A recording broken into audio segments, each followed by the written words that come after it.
Salutare internet și bine v-am regăsit pe canalul nostru de YouTube. Astăzi vom vorbi despre Diaxa Advanced, un sistem de gaming cu procesor i7. Și în minutele ce urmează vom vedea ce se află dincolo de geamul de sticlă și bineînțeles vom face teste sintetice, ne vom juca, știți voi povestea și la sfârșit ne vom da cu părerea despre acest sistem. Dar înainte de toate, nu uita să te abonezi și să activezi notificările, iar mai apoi intră pe cel.ro/giveaway pentru a te înscrie în concurs. Dincolo de panoul de sticlă se află creierul sistemului, un procesor i7 8700 răcit cu lichid, mai exact ID Cooling FrostFlow 120. Accelerarea grafică este făcută cu ajutorul plăcii Palit Dual OC de 6 GB, ce are la bază chipsetul Nvidia RTX 2060. Pe partea de RAM avem un kit Dual Channel ADATA XPG de 16 GB, ce rulează la o frecvență de 3200 de MHz. Toate acestea sunt montate pe o placă de bază Gigabyte H310MH. Stocarea este făcută pe două medii, un HDD Seagate Barracuda de 1 TB, iar pentru viteze mai rapide, înăuntru mai găsim și un SSD ADATA SU630 de 240 de GB. Toate cele de mai sus sunt alimentate de către o sursă Segotep de 600 de W și asamblate într-o carcasă Aerocool Cyclone cu iluminare RGB. Pentru început vom porni Cinebench, sau mai bine spus vom afișa Cinebench. Avem 3028 de puncte pe multicore și 479 de puncte în single core. Mai departe avem Firestrike cu 17.047 de puncte scorul general și 18.830 de puncte scorul pentru placa grafică. În final avem și TimeSpy cu 7.421 de puncte și scorul grafic 7.432 de puncte. Primul joc pe care îl jucăm este GTA 5. Da, știu, o să vă spun asta în fiecare episod cât timp vom testa GTA 5. Este un joc vechi, dar are nevoie de foarte multe resurse. Noi jucăm acum în modul 2K, sau mai bine spus la o rezoluție 2K, cu toate elementele și toate detaliile date pe maximum, în afară de MSAA și Reflection MSAA, care sunt date pe 2 sau X2.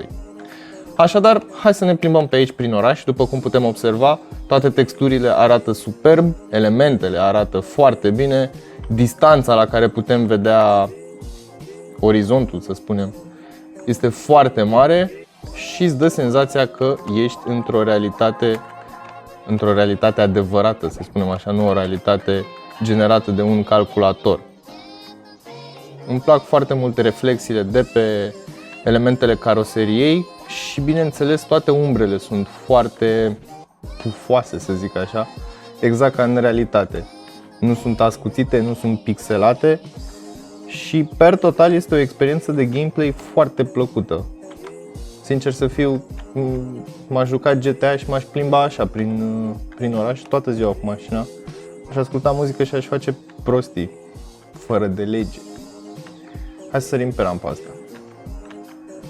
Am încercat. Chiar am încercat.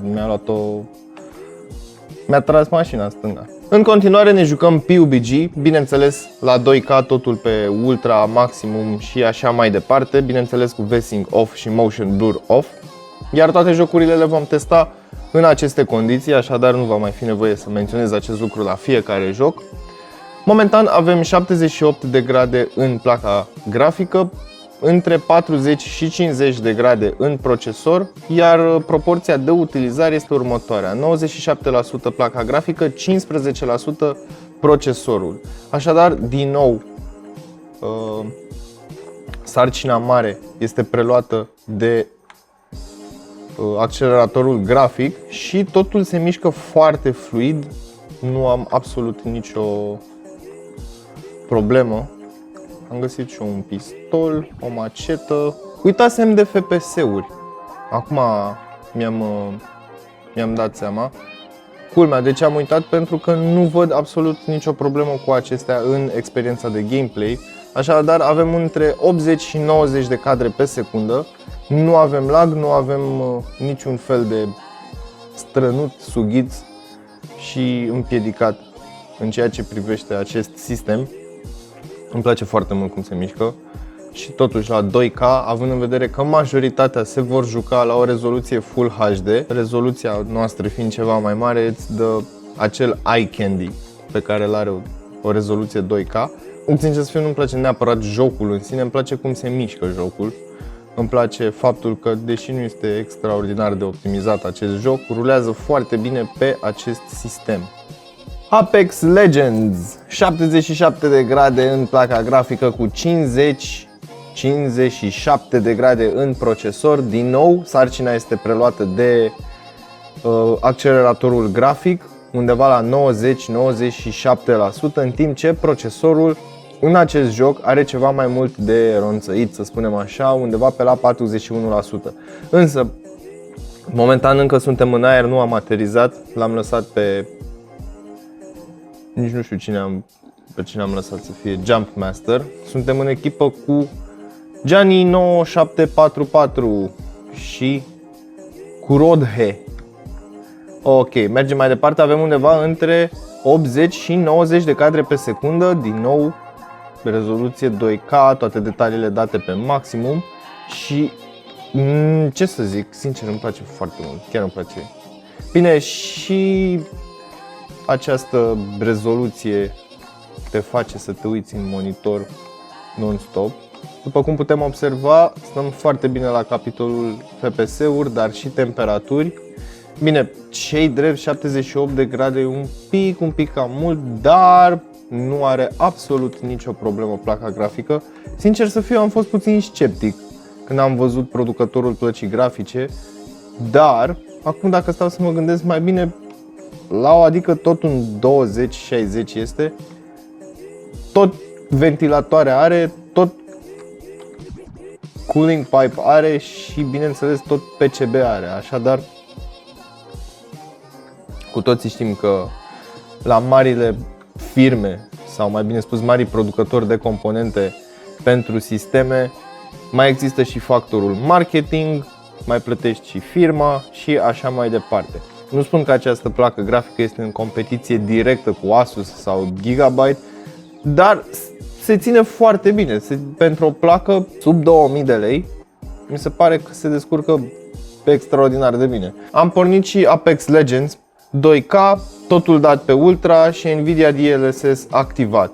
Avem undeva la 70 de cadre pe secundă, între 70 și 80 de cadre pe secundă, 79-80 de grade în placa grafică, cu 61-64 de grade în procesor. 96% este folosită placa grafică și 51% este folosit procesorul. Față de jocul trecut, procesorul este ceva mai solicitat în acest joc, dar din nou, sincer, motivul pentru care îl joc la Ultra este să văd ce poate placa grafică. Nu cred că este o idee extraordinară sau majoritatea nu vor face diferența între High și Ultra. Sunt doar câteva elemente pe care doar un ochi fin le va observa. Ia să ne uităm la apă, cum arată apa. Arată foarte bine apa. Avem până și acest... De fapt, nu sunt neapărat aburi, sunt particule foarte mici de apă care sar așa în aer în momentul în care apa lovește pietrele. Îmi place foarte mult acest efect. Sincer să fiu, aici apa nu îmi place foarte mult. Nu-mi place, de ce? Pentru că este apa învolburată, dar am efect de picătură care cade pe o suprafață plană, care nu este... Da, e ceva combinat aici care nu prea seamănă cu realitatea, dar nu este vina jocului sau a sistemului, ci mai degrabă așa este codat / programat jocul. Dar se mișcă foarte bine cu Nvidia DLSS activat. În final ne jucăm și Battlefield 5, unde, ei bine, aici se poate vedea cât de mult are impact acest joc asupra sistemului. 95-97% procentajul de utilizare al plăcii grafice și 65-78% procentajul de utilizare al procesorului. Așadar, jocul acesta este foarte intensiv, este intensiv pentru acest sistem, dar cu toate acestea avem între 70 și 80 de cadre pe secundă la o rezoluție 2K, full screen, cu toate detaliile date pe Ultra, High și așa mai departe, deci la maximum tot ce se putea da.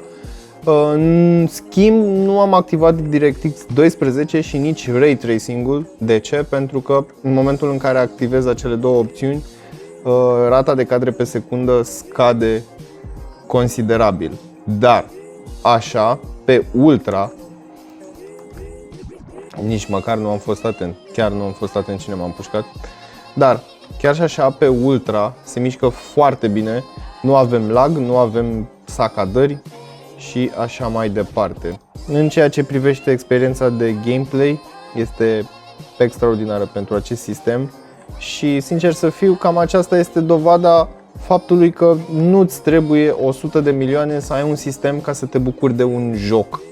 Chiar dacă avem un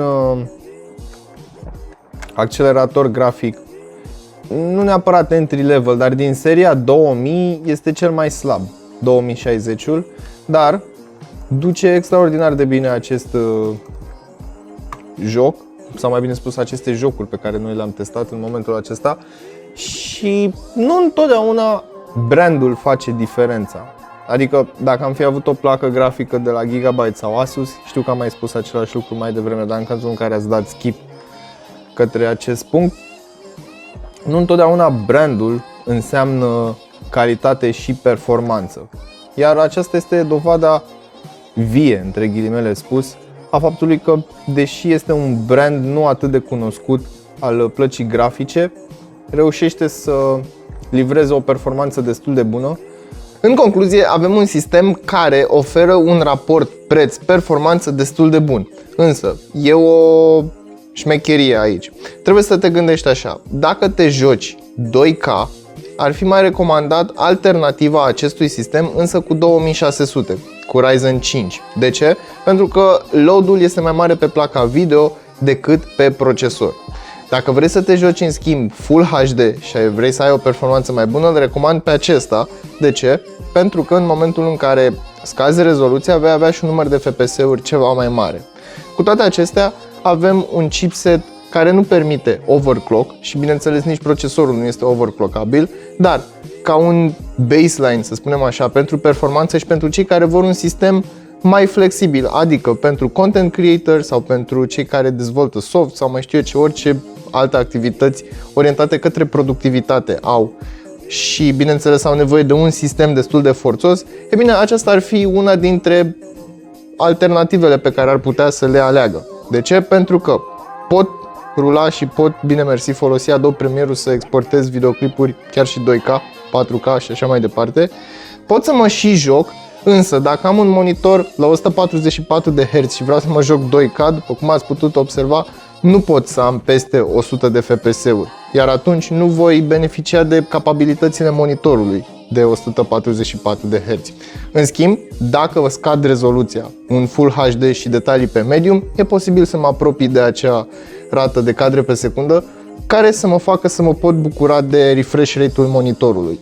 Așadar, trebuie să știi ce ai nevoie, sau mai bine spus, trebuie să-ți identifici nevoile foarte bine înainte de a alege sistemul. De ce? Pentru că acest sistem are și o alternativă cu 2600, adică Ryzen 5. În timp, dacă vreau, pot să upgradez la un 2080 fără absolut nicio problemă, pentru că nu o să facă bottleneck cu procesorul. Și în ceea ce privește gândirea pe termen lung, acest sistem poate, bine mersi, să ruleze aplicații și, bineînțeles, jocuri fără absolut nicio problemă timp de vreo 3-4 ani de zile. Acestea fiind spuse, eu am fost Dragoș, acesta a fost un sistem de gaming pe nume Diaxa Advanced Gaming. Până data viitoare, nu uita să verifici descrierea pentru linkuri utile și prețuri actualizate și totodată vei găsi și alternativa cu Ryzen 5 în linkul din descriere.